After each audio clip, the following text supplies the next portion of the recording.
memimpin doa tidak dalam hati.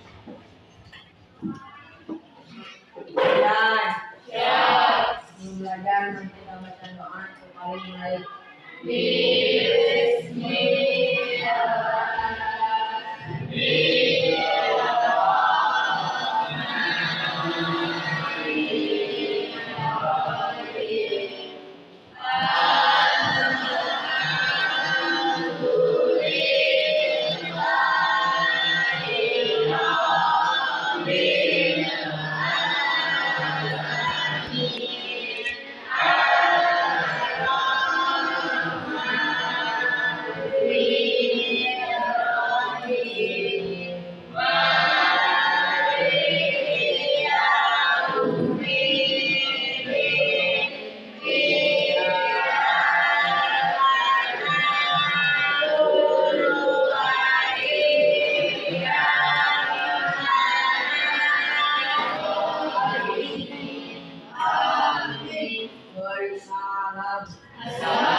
Silakan untuk berdiri.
Pada kesempatan hari ini adalah tentang status sosial. Kemarin kita selesai membahas kaitannya dengan kegiatan ekonomi yang berawal dari produksi, distribusi, dan juga konsumsi. Sekarang kita masuk ke bab yang selanjutnya, yaitu tentang status sosial. Nah, ini adalah tujuan dan manfaat pembelajaran kita pada kesempatan hari ini. Yang pertama adalah setelah dari pembelajaran sekarang, peserta didik diharapkan mampu untuk menjelaskan pengertian status sosial dengan tepat. Dan nanti kita akan belajar pengertian daripada status sosial itu sendiri. Yang kedua, peserta didik dapat menyebutkan dan menghafal jenis-jenis status sosial. Nah, dalam status sosial nanti terbagi menjadi 3. Nanti teman-teman, para siswa semuanya dapat menyebutkannya setelah pembelajaran hari ini.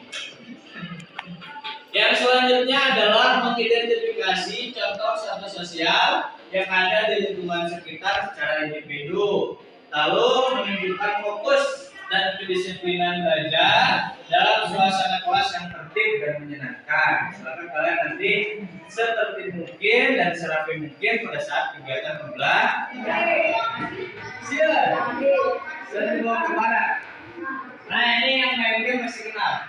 Nah, MPL Indonesia kenal? Epos, ada dan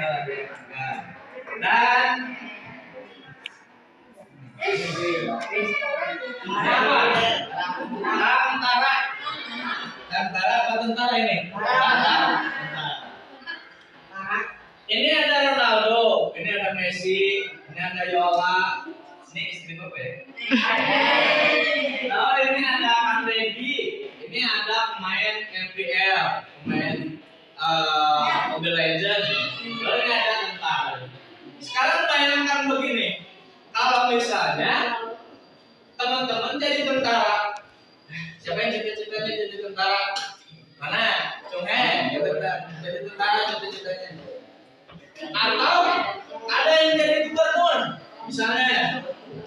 Atau ada yang jadi pemain bola terkenal seperti Ronaldo dan Messi. atau yang menjadi pemain Mobile Legends yang terkenal. Itu. Status sosial adalah posisi atau kedudukan seseorang dalam suatu kelompok masyarakat yang menentukan hak, kewajiban, dan peran sosial. Atau ini nih yang lebih mudah dipahami. Status sosial seperti tempat duduk seseorang di masyarakat. Ada yang dapat sejak lahir, misalnya ada yang lahir di keluarganya kepala desa, kamu jadi anaknya kepala desa.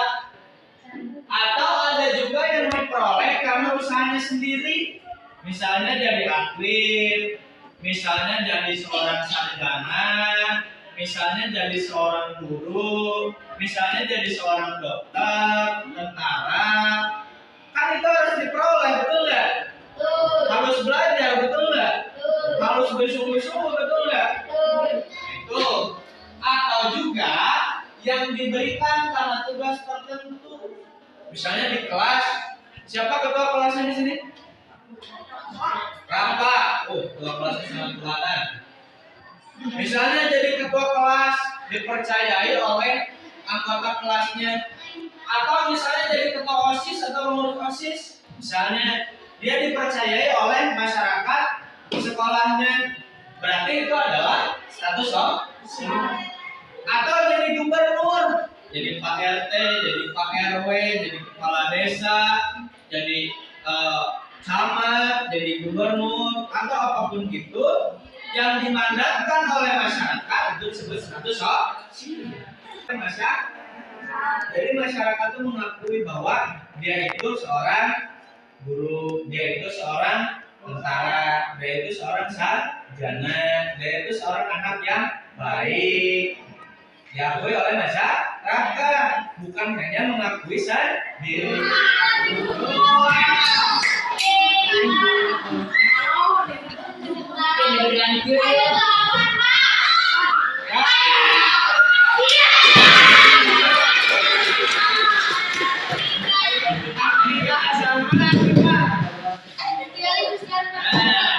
Artika, Bapak ada pertanyaannya nih, Pak Artika.